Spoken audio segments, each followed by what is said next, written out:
ABC, this is World News Tonight with Max Robinson in Indiana with a special report on the economy. Wholesale prices up, and in this continuing recession, the tale of two cities forced to fight each other to stave off depression-level unemployment. Peter Jennings reporting from Jerusalem. A quiet day in West Beirut. Negotiations for the PLO to leave somewhat back on track. And for the vacationing Frank Reynolds from our desk in Washington, Ted Koppel. Good evening. It was the sort of good economic news that generates more of the same. The price of money came down on two fronts. First, the Federal Reserve Board lowered the discount rate from 11% to 10.5%. And since that's where the major banks borrow much of their money, they in turn immediately dropped the prime lending rate from 15 to 14.5%. Even before that news broke, the Dow Jones Industrials closed up a healthy 11 points plus. Meanwhile, on Capitol Hill, Congress struggled with a $100 billion tax bill, which President Reagan says is necessary to really get the economy moving. We begin our report with Capitol Hill correspondent Charles Gibson. It looked like a line outside a movie theater showing E.T., but in this case, E.T. stands for extra taxes. The lobbyists started lining up at 10 o'clock this morning for a session of the House-Senate tax conferees that didn't begin until more than 5 hours later. Are we on insurance now? I think pensions, Mr. Chairman. It is tedious stuff. There are more than 100 tax provisions still to be worked out. It should take all night tonight, with the end result expected to raise just about the $100 billion in new revenues over 3 years that was passed by the Senate. But who will pay it? There will be virtually no change in personal income taxes, but smaller deductions for medical expenses can be expected. Higher cigarette taxes are anticipated. A slight raise of the telephone tax is likely, and stockholders would notice some money withheld from their dividend checks. The vast majority of the bill's provisions involve business taxes or measures to improve compliance, in effect measures to collect taxes that now go unpaid. The lobbyists intimately involved with each clause, provision, and paragraph of this bill, however, are probably not as important anymore as the lobbyists working the political angles. Is your boss came up with any kind of a position yet? Business is intensely working both sides of the street. The American Business Conference, for example, running a boiler room operation for the bill, while the U.S. Chamber of Commerce is working against it. Basically, we're in opposition to this bill, not to be obstructionists, but simply because the Congress has not held firm on its spending goals. And of course, the administration is lobbying. Secretary of the Treasury Donald Regan used to run the giant Merrill Lynch brokerage house. Now he's a door-to-door salesman for the tax bill. Obviously, of course, we want your vote in favor. A lot of people say this is the biggest tax increase in history. We don't believe that. The point being, the lobbying for votes is underway before the final version of the bill is written. This is now as much a political fight, a test of the president's strength, as it is a debate over tax proposals. Charles Gibson, ABC News, Capitol Hill. This is Sam Donaldson. President Reagan, dressed in an eye-popping outfit, left for Camp David late today after continuing to apply the blitz, opponents say the rack and thumb screw, to wavering members of Congress on the tax bill. The unpersuaded came in and out of the White House all day to hear the presidential message. You're going to vote with them? Well, I didn't say I'm going to, but... The Republican National Committee continued distributing presidential letters across the country appealing for support. Ronald Reagan paid television ads were poised for airing. We have made a beginning, and our program is working. So were paid radio spots on the president's behalf. We need Congress to pass the president's legislation. And the president himself made a surprise visit to the White House press room to argue the case. To begin with, this tax bill is not, as it has so often been mislabeled, the biggest tax increase in history. That's plain hogwash. The hardest part of arguing the case for Mr. Reagan is perhaps explaining why last year his push was for tax cuts, this year for tax hikes. There isn't any flip-flop on this at all. I would prefer to reduce our budget deficits by continuing to reduce government spending. But it became clear that we could not get the spending cuts we were asking for unless we would agree to some increases in revenue. Sir, do you approve of people threatening Republican congressmen on the tax bill? Well, now, you having asked that, I have to answer that. No, we're not threatening anybody, and I'm going to do everything I can to get all the Republicans I can into office. No threat, says the president, but lots of pressure, including that ultimate of Reagan weapons, a television address to the nation, announced for Monday evening from the Oval Office. So, flip-flop or not, the push here now is on to raise taxes. with aides increasingly confident that Ronald Reagan still has the magic to convince enough people to buy it. Sam Donaldson, ABC News, the White House. Squarely at the center of this economic hurricane is the Democratic chairman of the House Ways and Means Committee, Dan Rostenkowski. He's standing by live now in front of the House Ways and Means Committee conference room. Congressman, why is it that I get the impression that perhaps the strongest ally that the President of the United States, a Republican, has is the Democratic chairman of the House Ways and Means Committee? Well, Ted, because it's an economic issue, and I think that we have drifted for such a long period of time that we're in a recovery period. I'm just happy to be working with some sensible members of both parties that feel that, one, the programs that have been initiated by this administration last year are not working. And if I were going to give credit to anyone, I'd give credit to the administration in recognizing that they need a mid-course correction, and that I'm going to cooperate with them to effect that mid-course correction. Congressman, there's a question of definition now. When we talk about a $100 billion tax increase, the President says it's not the biggest tax increase and that much of it really is not a tax increase at all. Where do you come down? Well, there are certain provisions in the bill, Ted, that call for compliance, and that I'd agree that these are not new taxes in certain areas. These are taxes that should have been paid that have been negligent. There is, however, a recovery program that I think is necessary in areas that we were in excess last year. The people that will be affected by the provisions of this bill are those that enjoyed the excess tax reductions last year.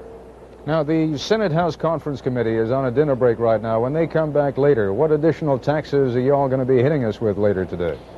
Well, we have a great many of the measures behind us. I think, however, as in every conference and in every debate, the sticky portions are still yet to come. And, of course, that's the taxes that have to do with people, areas like the telephone tax and the cigarette tax. And these are hard decisions for members to make. Who likes to raise taxes? All right, in the few seconds we've got left, though, make a quick prediction. You know how this thing's going to turn out. Are we going to get those taxes or not? Well, I think reasonable people will get together and we'll have a victory next year for the economic future of the country, Ted. Which means what? More cigarette taxes, more phone taxes? Well, we'll try to make that as painless as possible, but I think that we're going to have to raise revenues, and this is the only way that we're going to get people back to work. All right, Congressman Rostenkowski, thanks very much indeed. We'll have more news in a moment. ABC's World News Tonight, brought to you by Sanka brand decaffeinated coffee. And cut! Print it. With my job, I can't afford to get tense from too much caffeine, so a friend told me something that made good sense. Ah, got time for a coffee break? Here he is. He told me about Sanka brand decaffeinated coffee. I told him Sanka's 100% real coffee. That is good. And 97% caffeine-free. That's even better. Sanka decaffeinated coffee. Good coffee that makes good sense. When you get it. Itchy red skin. Get Cordaid. Cordaid when you get it. Darn bug. Get Cordaid. Cordaid when you get it. Oh, touch of poison ivy. Get Cordaid. Cordaid. Cordaid gently works with your body's natural defenses. It's all you need for the relief of dermatitis and other minor itches and rashes. When you get it. Itchy eczema. Get Cordaid. Cordaid.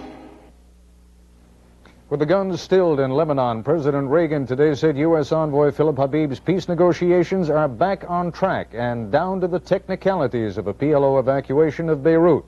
The president told reporters at his impromptu news conference he is reasonably optimistic the latest ceasefire will hold. Reporting on today's activity in the Middle East, here is Peter Jennings, tonight back in Jerusalem. Peter? Ted, Beirut is free from bombing and shelling today. Here in Jerusalem, elements of the political establishment are still reeling a little after the pressure that President Reagan exerted on Israel yesterday. The defense minister, Ariel Sharon, came under more criticism when he appeared before a parliamentary committee today. The defense minister said here this morning he hoped the PLO would begin evacuating West Beirut by late next week. In West Beirut, the day after such Israeli raids, it's time to take stock. Here's ABC's Jack Smith. As the ceasefire went into effect last night, the sounds of firing could still be heard. But this morning, the city was quiet, and residents here were out surveying the destruction.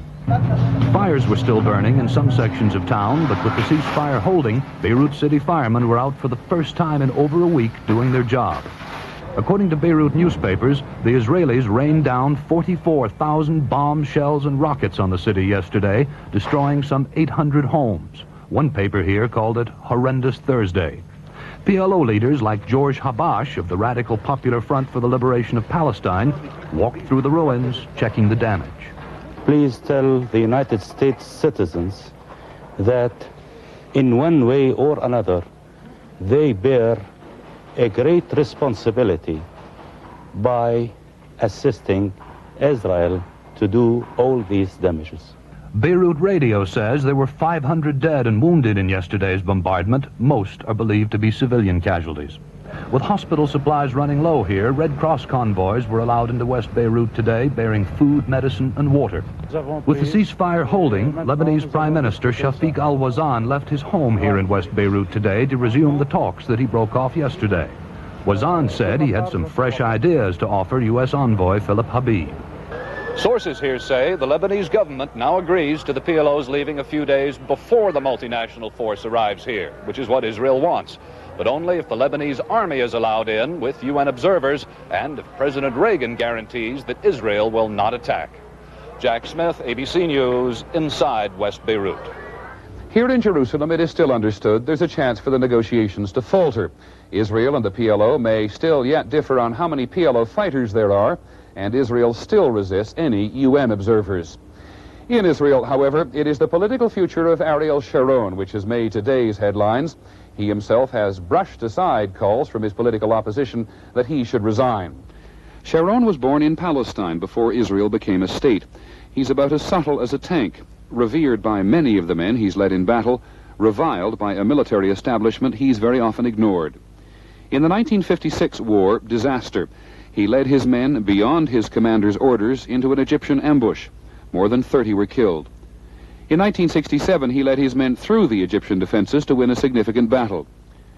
In the territories captured by Israel during that war, a developing reputation for brutality.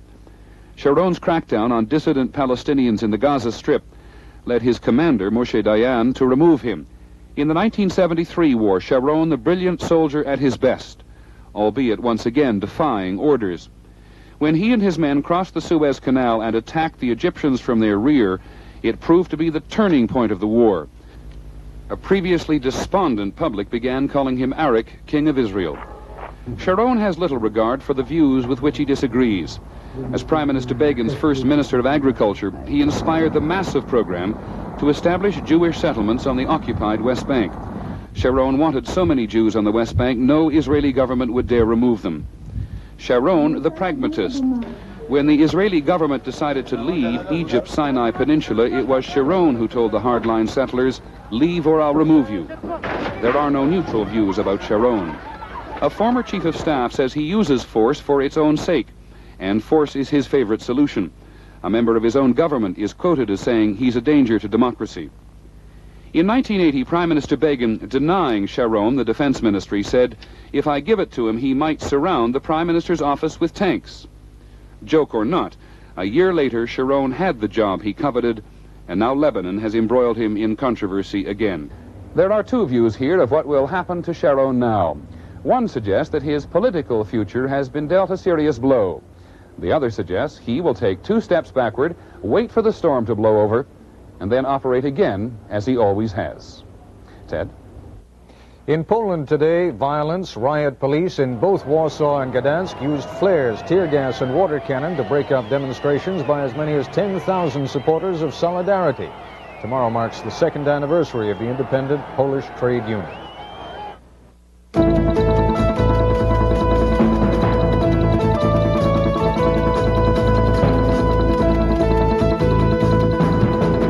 Tonight's your anniversary. That it is. I see you're taking the Buick Skylark. Indeed. Very appropriate, rich styling, elegant interior. Nothing but the best. The Skylark seems to set a certain tone for the occasion. Undoubtedly. I gather that Skylark's economy also has its appeal. It does, if you'd rather spend your money on better things than gasoline. Buick Skylark. Save up to $400 on new 82 Skylarks now during Buick Value Days. Why do you prefer Preparation H? I find Preparation H being extremely effective in reducing my hemorrhoidal symptoms of pain, itch, and swelling.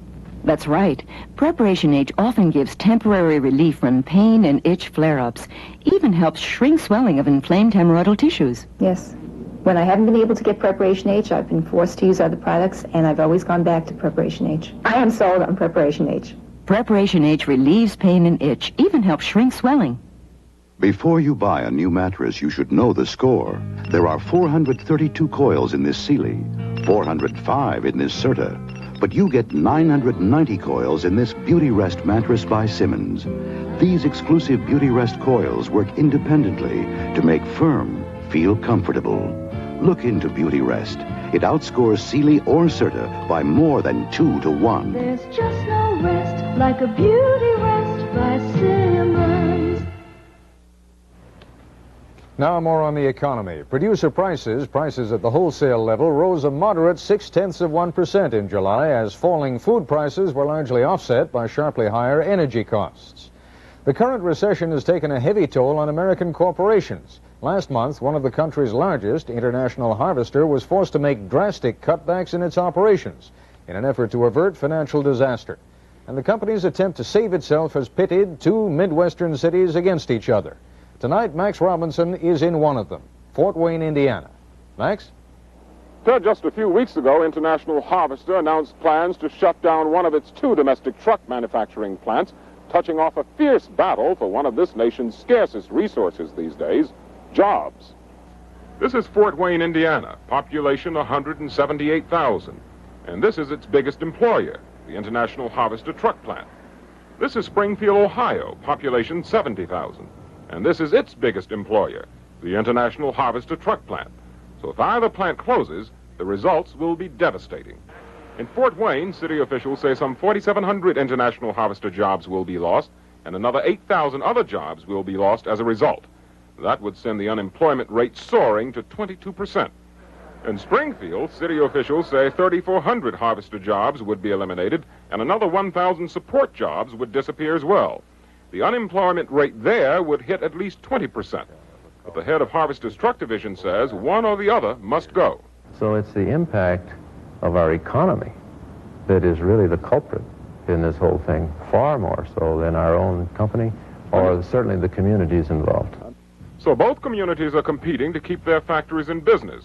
Just yesterday, after months of negotiations, Ohio approved a $30 million financial plan to buy the Springfield plant and lease it back to Harvester, arguing their plant is newer and more efficient. If it doesn't come up Springfield, then I question the long-term business decision-making process at International Harvester. In Fort Wayne, civic leaders have launched a media blitz and letter-writing campaign, complete with a downtown rally today, to convince Harvester to keep the Fort Wayne plant open. So far, Fort Wayne has come up with a $22 million aid package, but hopes to eventually offer Harvester $37 million, $7 million more than Springfield. Fort Wayne's mayor denies there's a bidding war, but admits the city cannot afford to lose the plant. Our recession level unemployment of 12.5% now would move to depression level unemployment. That would be the worst economic times that we've ever experienced in Fort Wayne. And for the thousands of workers in both cities, many who have been laid off before, it's an agonizing wait. It's not a good atmosphere to work under, one day to the next. But, you just keep going. I think that's just a game that they're playing. I think that's big business and big money. Why not get what you can get? A decision could come as early as next week, but analysts say this kind of competition for factories and jobs is just beginning. That as industries get smaller, there will be more plant closings, and this tale of two cities may be just the first chapter. But in other cities across the country, it's the workers themselves who are leading the fight to save their jobs and keep their plants open. Economics editor Dan Kortz has that story. Last year at this time, the atmosphere in this plant in Clark, New Jersey was as grim as it is now in Fort Wayne and Springfield. General Motors had announced plans to end operations, throwing 1,600 people out of work. I didn't know what I was going to do for a living. I felt betrayed by General Motors. There was a lot of panic in the plant and bitter feelings and mixed feelings, But today, in spite of troubles in the car industry, the plant is still turning out auto bearings, 1,200 workers are still on the payroll, and the mood from the factory floor to the executive offices is decidedly upbeat. The past few months, we have shown a slight profit, and we're forecasting holding that. How did it happen? An unusual coalition of United Auto Workers Union members and their bosses managed to borrow $53 million to buy the plant, aided by a 3-year contract to provide a fixed percentage of GM's bearing needs. Most of the loan is to be paid off over the next 10 years from profits, and then all of the common stock in Hyatt Clark Industries will be owned by its employees. If that sounds easy, it wasn't. In fact, experts say that worker takeovers rarely have a chance. Of the different organizations and unions that come to us, we probably go with only 1 of 10, and even then, it's not always possible to make the company go. For example, in Youngstown, Ohio, a lengthy effort by workers and community groups to buy an abandoned steel mill collapsed when they couldn't raise the $245 million needed. And a similar campaign in Weirton, West Virginia seems unlikely to succeed for the same reason, a $200 million price tag. So the odds against success are greatest in just those troubled industries facing the heaviest job losses. At first, the Clark takeover also faced reluctance on the part of both GM and the UAW International Union. Even many employees had doubts. Yeah, we knew it was a long shot, but a long shot is better than no shot, is how we saw it. The plant was going to shut down. If we didn't take the action that we took, we wouldn't be sitting here talking about it at all. There would be no jobs, no plant, nothing. Almost everyone in the plant had to take pay cuts, in some cases as much as 40%. Some of that is now being made up by bonuses based on productivity, but the typical worker still takes home about $100 a week less than when GM ran the plant. Lower labor costs and increased efficiency, though, allow the plant to produce bearings at a lower price, which officials say will let them compete successfully for GM's business when the contract runs out. And the company is also launching a drive to design and sell new products. Employee takeovers of factories rarely get beyond the dreaming stage, and when they actually take place, they do involve costs. For example, those pay cuts that people here had to accept. But as the experience of this plant shows, sometimes worker takeovers do succeed, and when they do, they're an effective way to save jobs that otherwise would disappear. Dan Courts, ABC News, Clark, New Jersey.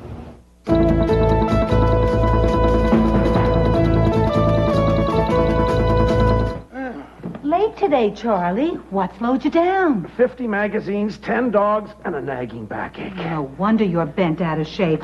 Doan's pills will help set you right.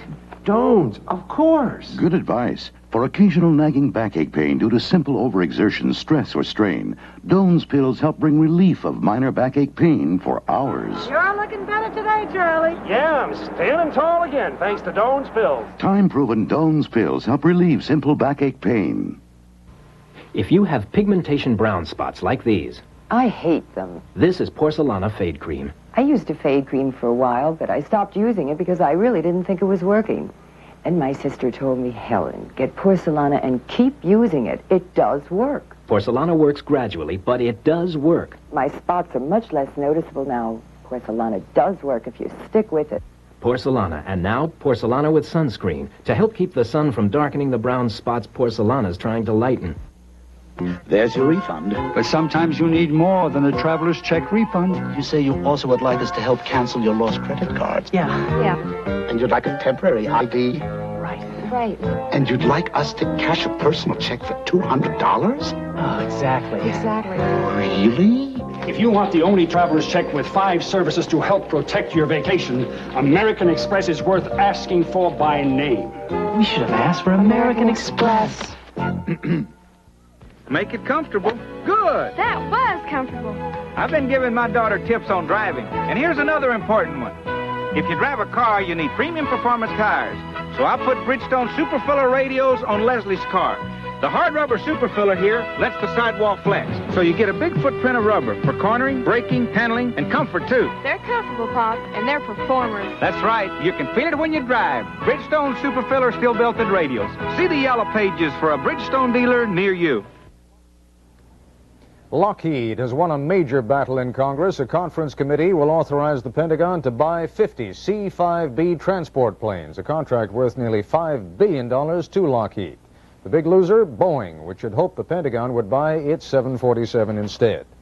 And in California, another kind of flying object. Scientists are focusing a major conservation effort on a small representative of an endangered species. Stephen Gear has this report.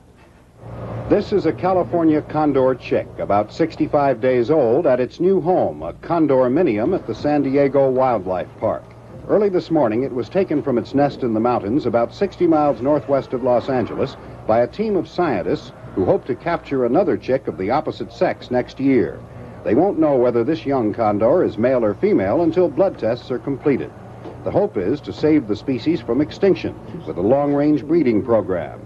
The condor, glorious in flight with its 9-foot wingspan, once dominated the western skies from Canada to Mexico. Now there are fewer than 30. The only adult California condor in captivity is Topa Topa, who has led a bachelor existence at the Los Angeles Zoo ever since he was found injured in the mountains 14 years ago. Efforts to capture an adult female to mate with Topa Topa have failed, but this fall an attempt will be made to trap a young female. Scientists have learned that taking a chick from the nest will speed up the condor's slow reproductive rate because when the chick is gone, another egg may arrive in a year. If the chick remains, the next egg is 2 years away. In all candor, today's capture represents the great feathered hope in man's struggle to save the California condor from extinction. Stephen Gear, ABC News, Los Angeles. A 9-year-old car. Jump. Another 9-year-old car, same make and model, still going strong after 105,000 miles. Part of the difference, a complete maintenance record. It's a good way to make sure your car gets all the service the owner's manual recommends. Find more answers on how to make your car last in the Longer Car Life book, free from participating Shell dealers. Come to Shell for answers. Sue Green is lying. I can't play another set. My head is aching. I can't tell them I have hemorrhoids. Honey, try Tronolane. It works better than Preparation H. Clinical testing proves it. Tronolane does work better. It not only reduces swelling, it relieves pain better, itching better, with a hospital-used medicine Preparation H just doesn't have. Can we play the next set? My headache is better. Switch to the better relief of Tronolane in cream or suppositories. Watch this demonstration of how the tough new-size Ford Ranger can conquer mountains. This new small pickup gets this high gas mileage and carries this payload. And Ranger's husky new truck engine can haul this mighty load up this grade, 2 times steeper than Mount Washington, or even this nasty grade, 4 times Pikes Peak. However, this super steep angle, even Ranger won't try. This is Mount Everest. Save hundreds during Ford's factory-authorized clearance sale now. Once again, tonight's top story. Amid a flurry of good news on interest rates, the battle continues on Capitol Hill and at the White House over the $100 billion tax bill. That's our report for tonight. This is Ted Koppel in Washington. For all of us here at ABC News, good evening.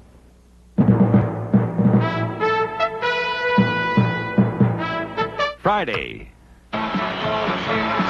It was the hottest sound around, and one man made it happen. You're never going to stop rock and roll, don't you know that? American Hot Wax. Then, can the world survive while the UN fails? An ABC News close-up. Coming up on Newswatch 2, the man accused of killing a Metro policeman goes to court. And a long night of crime saw Metro Police tracking down a stolen riverboat. We'll have all the day's news, weather, and sports next on Newswatch 2. Your value advantage is TG&Y. Save on all your back-to-school needs at TG&Y. Introducing TG&Y's exclusive walk-on shirts. Great new colors. Men's sizes just $11.99. Junior sizes now only $11.20. Available only at TG&Y Family Centers. Hey.